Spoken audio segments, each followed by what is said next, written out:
指示灯这么多的路由器，你多久没见过了？安博通 ASR3000，中国电信的定制机，无线标准 AX3000。我们直接开箱，说明书一份，电源是12伏1安的，网线超5类。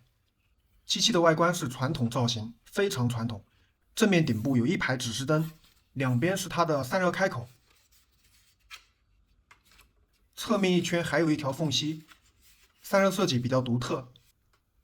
接口方面，一个 WAN 口，3个 LAN 口 ，Match 按钮 ，Reset 按钮。取下底部2颗螺丝，打开上盖，有一块陶瓷散热片，这是我第一次见到，不知道它的散热效果怎么样。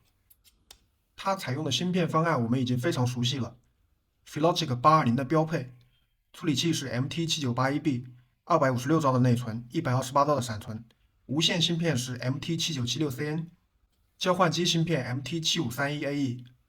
主板背面的散热片是给无线芯片散热的。原厂系统做的比较简单，界面和功能看上去与思创 CT3003 一样。这里能看到连接速比较少见，支持 QoS 和家长控制功能，其中家长控制只能设置时间。接下来测试 WiFi， 我将 WiFi 功率设置为高，信道44。WiFi 默认支持 KV 漫游，2条空间流，最大协商速度是2402兆。波束成型的天线数量是3。我的测试环境如图所示，套内面积80平，路由器放在图上的 A 点，路由器离地面56厘米。路由器的实际摆放位置如图。我们直接看数据汇总 ，ASR3000 待机功率4.6瓦，相对于小米 AX3000T、BC 2点 ，iPhone 11测速上行速度比较慢。使用Mi9 Pro 测速之后恢复正常。刷第三方固件后信号基本无变化，整体弱于小米 AX3000T。电信的机器是没有锁机风险的，正常不需要刷机。如果你清楚自己的需求，那么可以按下面方法刷机。打开系统后台，进入配置管理，点击选择文件。我准备了2个配置文件，下面的这个是开启 SSH 功能的，需要路由器 DHCP 方式上网。开启 SSH 功能后可以备份原机系统，你也可以直接用我的备份，那么直接刷机就可以了。选择3 U-boot 文件直接上传，等待大约2分钟，重新打开后台，后台密码变成 password 就说明 U-boot 刷入成功了。按住 Reset 按钮通电开机，坚持6秒钟，倒数第2个灯会闪烁3次，然后回到电脑操作，将网卡改为静态 IP 192.168.1.100，子网延码32255.0。下面就不用填了。确定，再确定。浏览器输入192.168.1.1就可以进入固件升级页面了。这里有3个选项，是 U-boot 的3个分区。第一个选项是原厂系统和极客 AP 系统。第2个最大的分区现在基本上弃用了。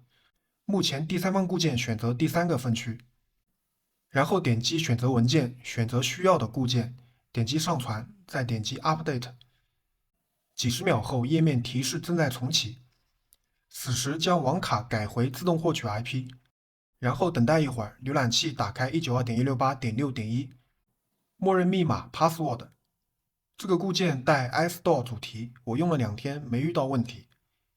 后台状态概览， CPU 核心温度61度，我的室温是20度。机器的散热口很多，温度还是偏高。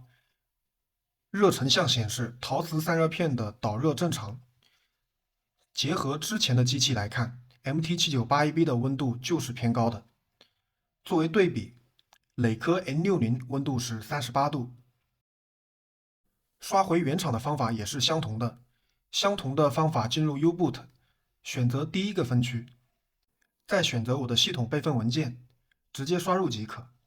等待2分钟就能回到原厂系统。总结。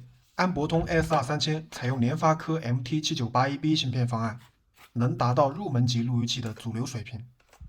优点是电信的机器没有锁机风险，用原厂系统 Match 组网也比较安心。刷机流程很简单，方便新手小白。还有它的指示灯比较多，能方便的排查网络故障。缺点是处理器温度较高，